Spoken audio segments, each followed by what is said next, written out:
Alright, hello everyone and welcome to Watercolor Studio Artist Vlog. My name is Fred Wada, and today we're going to go over why use yellow as an underpainting. And I've got this painting back here, and we'll go over using that technique on this particular painting here. And I first heard of this by another video called Why Use Yellow as an Underpainting, and that's put out by James Gurney. So a shout out to James, and you can go ahead and check that out.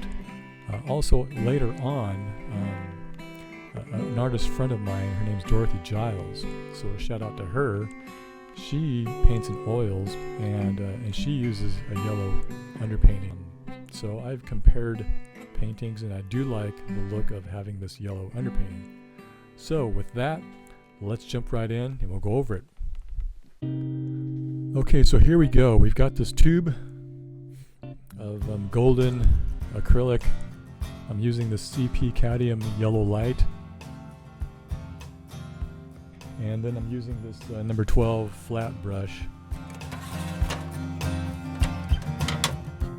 It's really wide, and I can cover a lot of ground with it. And I'm just coating this canvas. You notice it's gray to start off with, and then the yellow, I'm not too particular about my brush strokes at this point, and some areas are thin, some areas thick, again, and knowing that this is going to be covered, I'm not too concerned about being perfect. Here I'm testing it to see if it's dry, because I'm going to apply this masking tape, and I want that surface to be dry in order to adhere this tape onto the surface. And of course, I could measure out the horizon at this point, knowing that this is going to be a horizon line. I want it to be just even as possible. We got it to work there as well. Now I'm going to apply this orange paint directly on the canvas. I don't usually do this with all the colors, painting, just applying it directly to the canvas like this. But I know that I'm going to be using a lot of orange, and I want it to spread quickly, knowing that this acrylic dries very fast. And also off to your right, just above the horizon line, is where the sun is going to be placed. So I'm going to leave that yellow area blank, but I will paint in yellow mixed with white and a little bit of orange to that yellow mixture. And there I'm adding magenta and red as well above the orange. The blue sky there. Going to have some darker clouds at the very top of that, and purple mixed in with some black. And see there, that little area there I just covered it with that yellow, indicating there's some clouds around the sun. There I just put in the island back there on the right, Catalina Island, and there's your sun right there with very white paint mixed in with some yellow. Alright, I've got the horizon after peeling off the tape with the water there in purple, and I'm using a lighter purple in this case right next to the yellow, which is a complementary color. And I mixed in some white with this purple so that I've got some atmospheric perspective. The lighter the color, the further away your distance.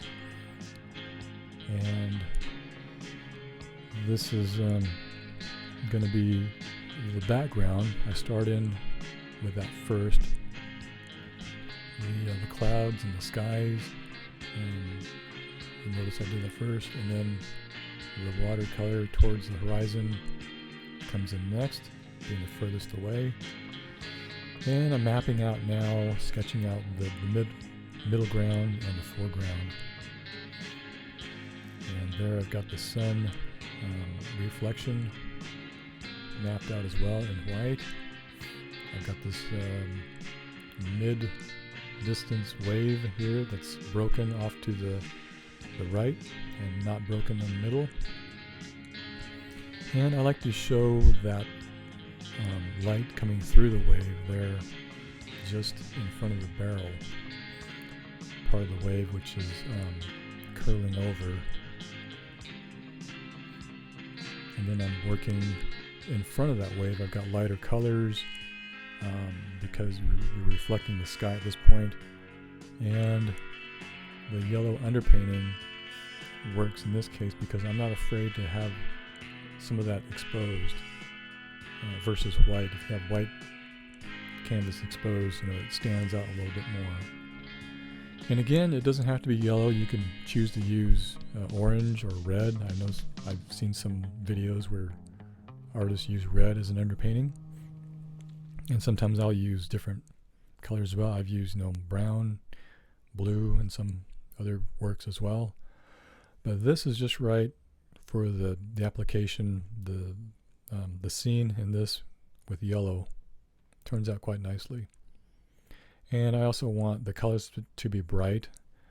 The oranges and the magenta and the blues I want to be bright, so this yellow tends to work out just right. And now I'm filling in the midground and the foreground here, the sand and rocks. And so I've got that figure there on the left with a little bit of that yellow. That's the underpainting showing there. I'm going to cover it up. Now this is acrylic, so I know that this is going to be more opaque versus oil, and I know that oil could be opaque too, just depending on how thick you apply it. And I've got this middle wave that's already broken with some white water. I've got a section of this wave that's not broken there towards the left in a darker color because it's not reflecting the sky, the unbroken part of the wave there. And there off to your right, I've got the orange and yellow area there, which lends itself nicely with this yellow underpainting as well.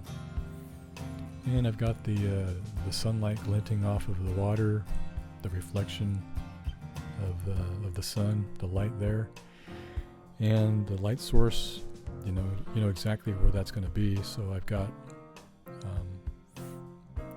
the reflection of that the sunlight. I put orange on this figure, and on the rocks as well. I've got some orange reflections.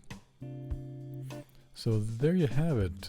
This yellow underpainting works quite nicely with these colors, and it really does work and brightens it up, brightens up the other colors on top of it. And we're signing off, and we're done at this point. So consider having these different color underpaintings depending on what type of effect you want your paintings to end up looking like. So I hope that helps out. And so yeah, signing off, and hope you enjoy this video. All right, thank you. And this painting could be found at watercolor.com if you want to check it out, and it's also for sale. So all right, thanks, have a good one everybody. Like and subscribe and hit that bell. Bye bye.